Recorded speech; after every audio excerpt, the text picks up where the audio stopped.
Hello and welcome to the podcast According to Sci-Faith, where we discuss topics revolving around the compatibility of science and faith.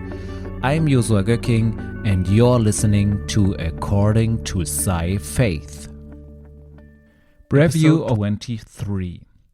What comes first, philosophy or science? So in society, you often talk about this fact that politics and culture seem to be influencing each other, and depending on which culture you live in, this will affect the politics that is occurring in your country, and also vice versa.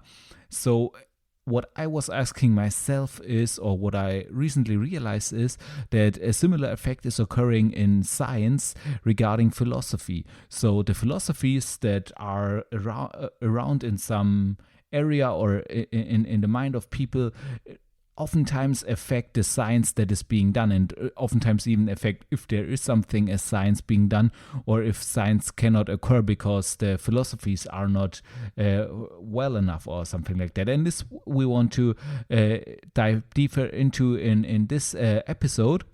And first of all, we want to show that basically really philosophy played a huge role in the coming up of the scientists with the scientific method. And this can be seen by Newton, who believed in a creator who had a personality, and with this personality he believed there comes principles, and from this principles he concluded that there are nature laws of nature. So I mean, to us, if we study physics, if we know physics from school or where we came into touch with it, for us it's pretty much common sense that there are laws of nature, but this has not always been the case. So before the scientific method was developed, people thought all different kinds of things. So there was, especially about universal physical laws, that there was no common ground that this should be the case. So people believed that what the laws that describe what's happening here on Earth should be or might be different from those that are ruling what happens in space. And so there was no idea of universality of universal laws of nature. And so what Newton did, it was not just something that was common sense and he was the first one to formulate it. It was really a big step in the understanding of nature. And I think, especially if you read about him and if you look how in his Principia, especially in his great scholium, how he argues his natural laws and so on, then you really see that this conviction that there have to be natural laws that describe nature, this really comes from a belief in a creator who obeys principles, and who therefore whose creation therefore also will obey such principles, which we today know as natural law. In a similar way, you can find it for other founders of the scientific method. For example, Kepler, he believed in a God of order, and this you can clearly see in his Kepler laws, who are really laws of the order of the universe, of the planetary motion, and so on. So you see that this philosophy that the first scientists or the first scientists of the modern era had has really impacted the way they interpreted science, the way they came up with their scientific theories. So there you clearly see that philosophy impacts science and impacts the scientific ideas and the scientific theories. And this is not a problem, this is just a simple fact. And especially when the philosophies are good and are right, this seems to be pretty helpful or pretty useful, because if you think about it, so the scientific method really ushered in this scientific revolution that we talk about, where about the 1700s it began with these scientific findings that arrived every 25 years or so. You had a new scientific finding which is pretty pretty astounding, a pretty astounding fact.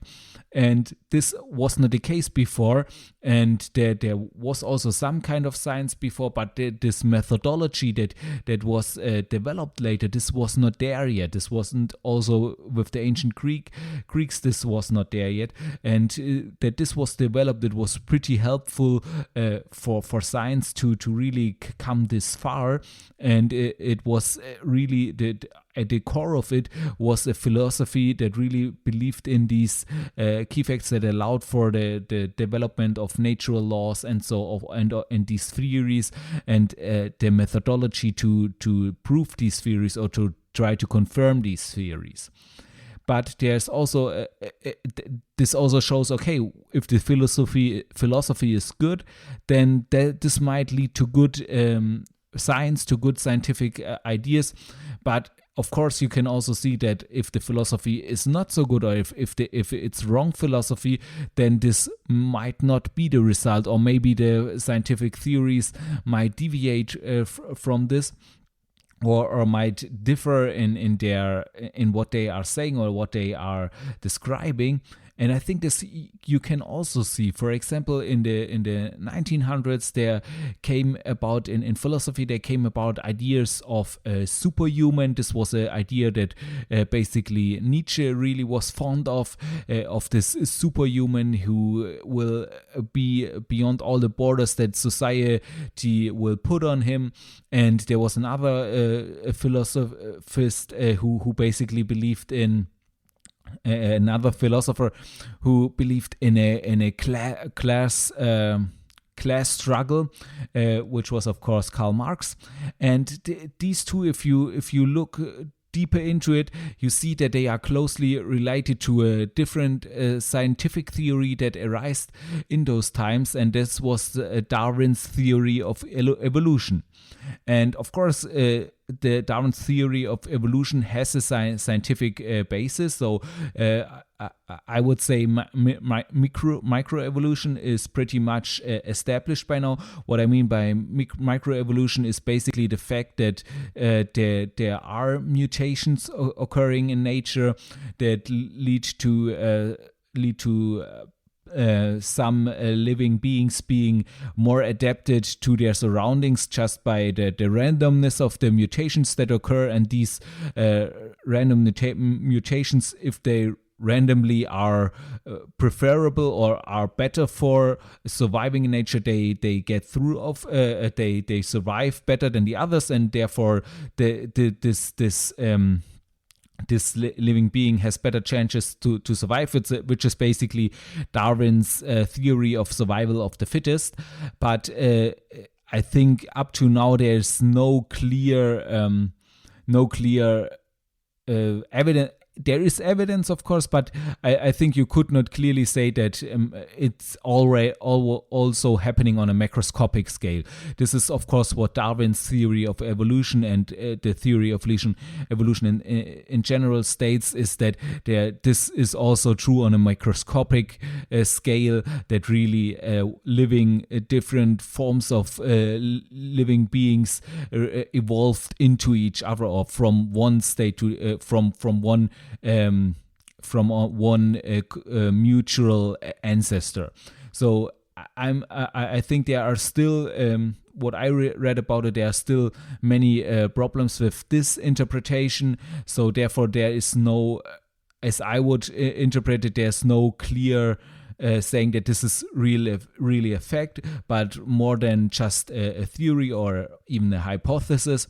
But for the fact for microevolution, it's pretty well established. So there is, for this theory of evolution, there is a scientific basis there, but still it is highly influenced, as any other theory is, highly influenced by philosophy. And I think if you just look at the fact that Marx, Nietzsche, and Darwin were all contemporaries, so they lived at the same time, you really get a grasp that they might have been influenced by each other. So the philosophy of Marx and Nietzsche might have influenced Darwin, and on the other hand, Darwin's theory of evolution might have influenced Marx and Nietzsche. Also, you see some differences. For example, Darwin's theory of evolution does not say that there is a purpose in this evolution. It predicts pure randomness.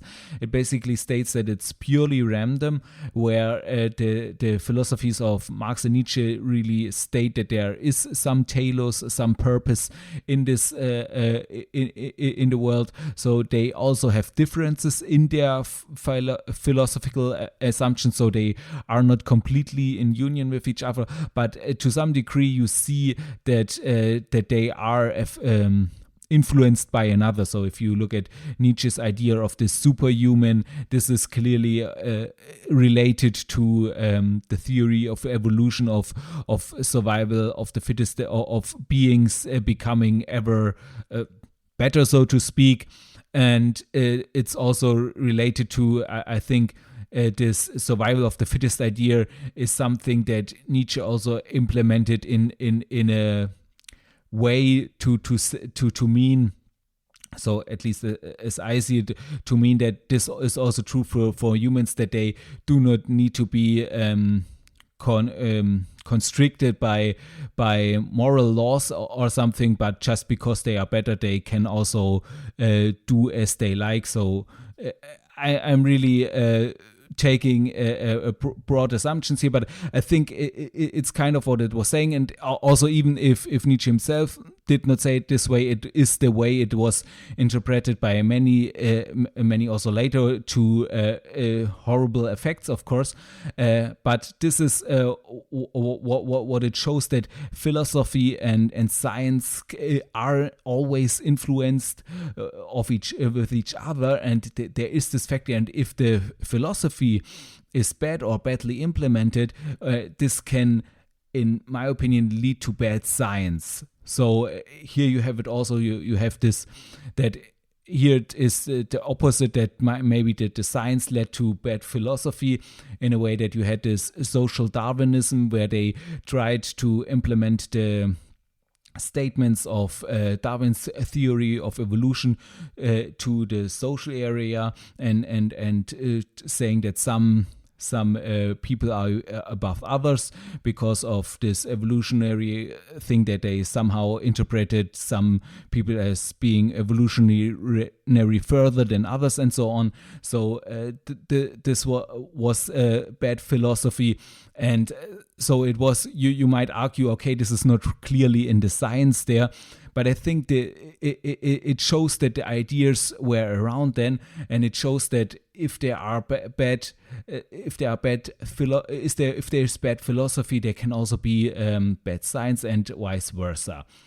And it can be clearly the case that the science behind it has a clear basis in facts, that it is to some degree true, but that the interpretation of these facts, that this is already given by a bad philosophy.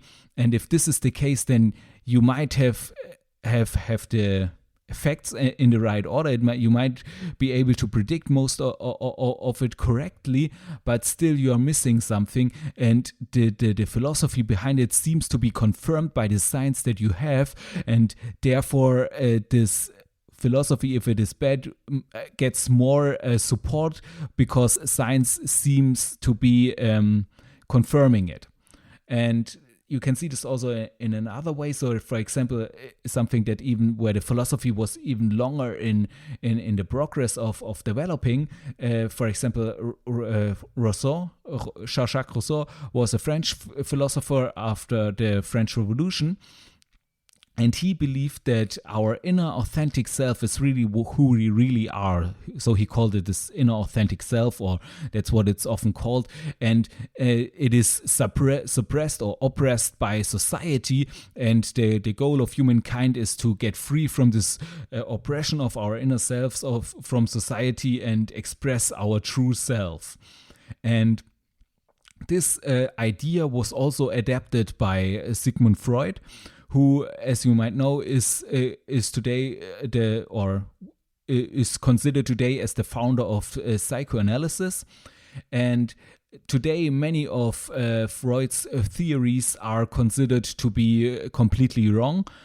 but still some ideas have hold on to in our social imaginary, you might call it, so in our thinking of how the world works, which is not necessarily rooted in science or in fact, but some ideas that we have, some from things we are convinced of or we learn from our childhood on. And if you look deeper into the theories of Freud and into some ideas he had, you can see that some of this is still in our social imaginary, as I call it, or as it is called in one book I read recently. And what it's meant by this is basically the assumptions that we have about the world and nature and everything else that are in our culture, that everyone believes, that everyone is convinced of, without really knowing where it comes from.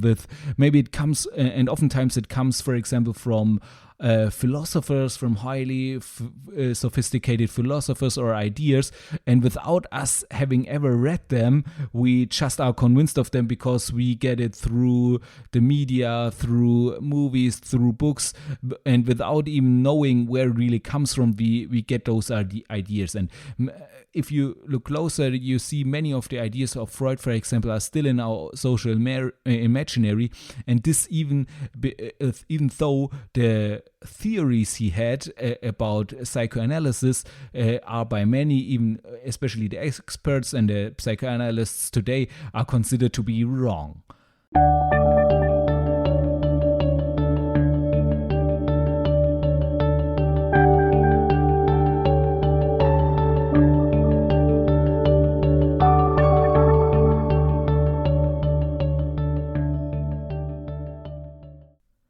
Okay, it's time for a short break. We will continue in a bit. As you know, my book is still available on Amazon as an ebook, of course. And there's great news because in the last months I was already reviewing parts of the book and already updating it or re-editing it. So there's a new version out there now where some minor errors that came up, typos and so on, were fixed. So if you want to read it, now is the perfect time to get the new version, the updated version. If you have already bought it, you of course can re-download it since it's an ebook. That's the advantage of it, and you will also get the latest version. So I encourage you to do so. If you have not read it yet, I really encourage you to get it because many of the things we talk about here in Sci-Faith are in this book, and also more things than that. And it's really packed in an entertaining story. On the German version of the book, so in Amazon there was already a review, and it was really a really good review. He really liked the book, and so if you have read the book and you want to give a review or want to show what you thought of it, I really would appreciate it. It really helps and supports others who think about buying the book, and it helps them to see if the book is something for them. So please do so, and I really appreciate your support. Also, if you want to learn more about Sci-Faith, I really encourage you to look to my webpage. There you can find out more. Also on my Substack, there are regularly Substack blog posts appearing where you can read more about Sci-Faith, more about the ideas behind it, and articles about it. And also you can subscribe to my newsletter where you will be updated with what's happening on Sci-Faith, and you will always receive the latest blog post in your email. So it's a great way to keep up to track what's going on in Sci-Faith, so please do so. And also, if you have not read my book about Sci-Faith yet, then I really encourage you to do so, to read it, because there I really go into the depth of science and faith and how all this can work together. So I really encourage you to read it, because this will really give you a deeper understanding of how science and faith can work together and how they are not incompatible at all. So with these announcements, we go back to the podcast episode.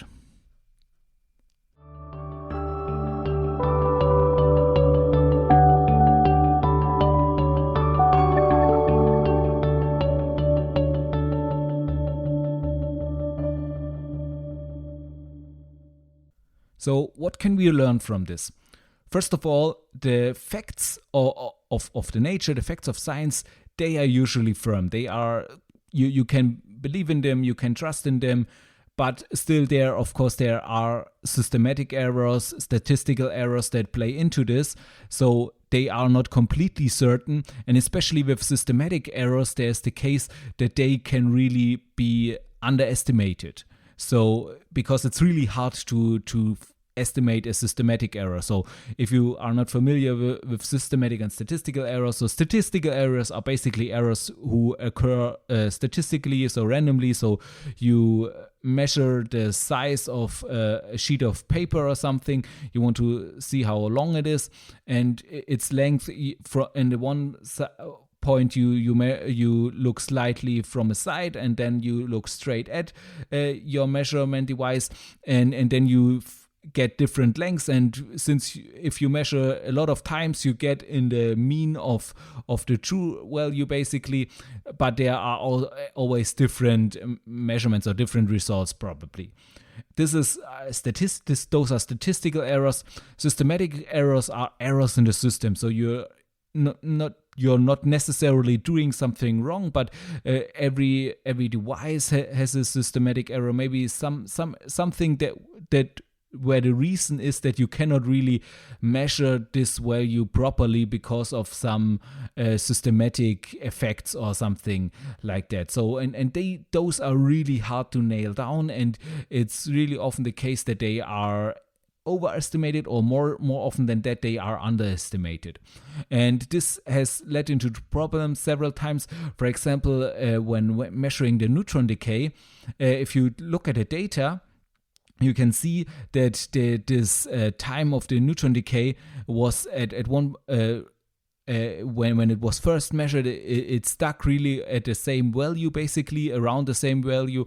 And at one point, a collaboration had a completely different value, and from then on it went to this value. And this is because it was measured the first time with an high systematic error, and the other times too, but this systematic error was never observed. They never found it, or it took a long time to find it, because every time they were measuring it, and if they got the same value as the collaborations before them, they thought, it seems to be right, because they got the same value, and this confirmed it to them that this seems to be true.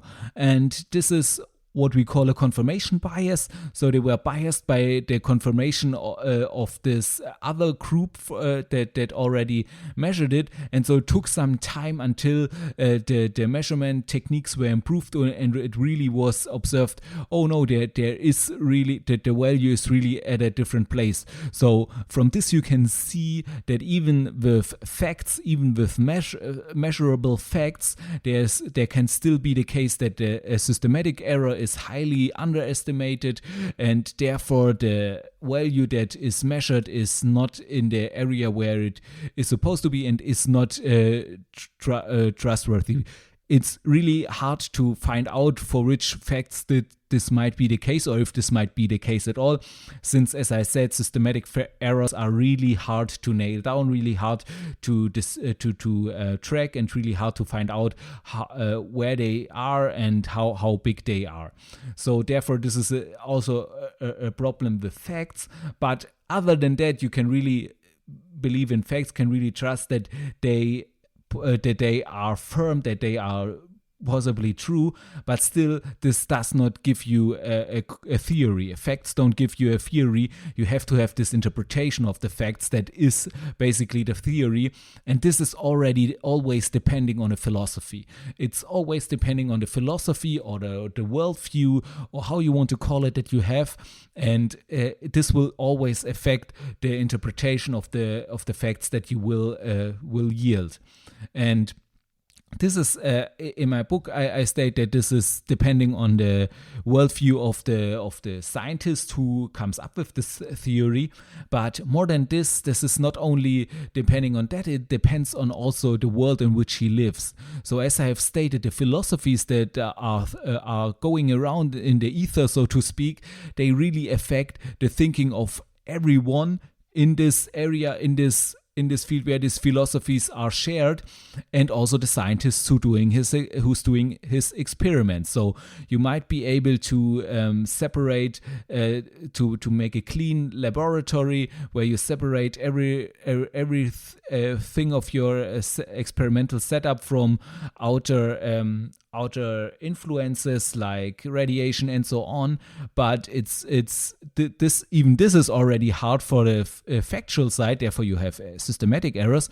But even harder. It's even harder, and not even harder. It's just impossible to separate the scientist from his own thinking, from his own philosophies, from his own worldview in interpreting the facts that he observes.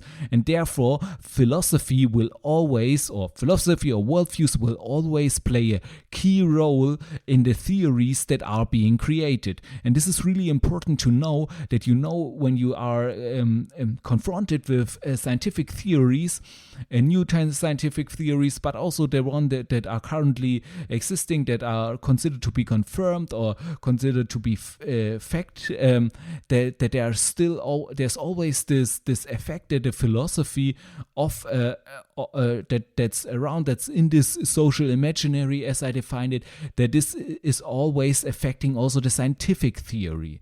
And this is really important to know, to really understand the scientific discoveries and to really understand it, and also be able to distinguish it, be able to get it in the right view. And even especially as Christians and as believers, if we are confronted with scientific theories who seem to contradict the existence of God, you really can oftentimes ask, okay, is this really in the facts? Is this really in the scientific facts that we observe? Or is this due to the philosophy that is around, especially in those circles, that is pretty atheistic, that is pretty agnostic or even atheistic, and that generally does not believe that there is a God, or that there is a personal God who created the world as it is. But on the turn side, this also means that good philosophy will lead to good science, or a good and true worldview will lead to good science. And this is also one of the visions of Sci-Faith, to really encourage scientists, especially Christian scientists, to do science on the foundation of faith, because I'm convinced that this will bring the best science. It will bring the best scientific results. It will lead to the best interpretations of the facts of these findings, and therefore to the best theories. So if we really do get the correct interpretation, or the correct, let's say, the correct philosophy, the true worldview, then we can really get this lens, the right lens, basically, through which we can look at the facts, and then we can see how they connect to each other, and how they can be interpreted in a theory that is really powerful, really making good predictions, and making also many predictions that can be confirmed in experiments. And therefore, I think this is really promising to do science on this foundation of faith. And I think there's also evidence that this really seems to work, because you have, as I mentioned, you just have to look at the beginning of the scientific method, which really ushered in this scientific revolution. And if you just look at the scientists who were behind this, Newton, Kepler, and many others, you will see that they really believed in God, that they had a firm belief in God. And you will also see how this faith affected them in their thinking and in their interpreting of the facts that they observed. This you can, as I mentioned, especially see with Isaac Newton. And therefore, I think if one does this science on a foundation of faith, and really reaches out to get a true worldview of the world, and to look at the world through this lens and interpret the scientific facts through this lens, then I believe one can do the best science, one can get the best theories, and therefore this is, I think, a really promising approach to use.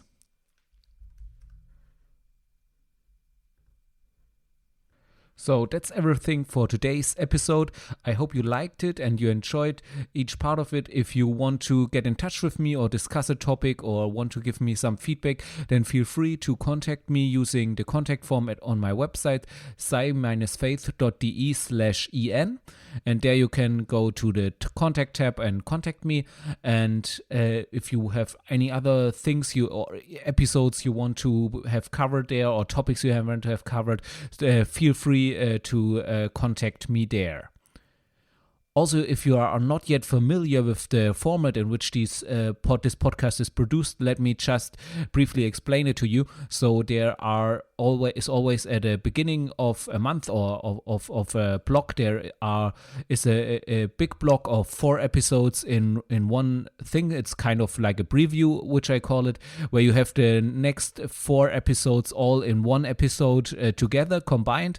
And this is for people who like to hear long format podcasts, who have a long way to work or something else, where they can listen to a long episode and can then have a preview of the next 4 episodes all at once, and are completely up to date from the beginning of the block.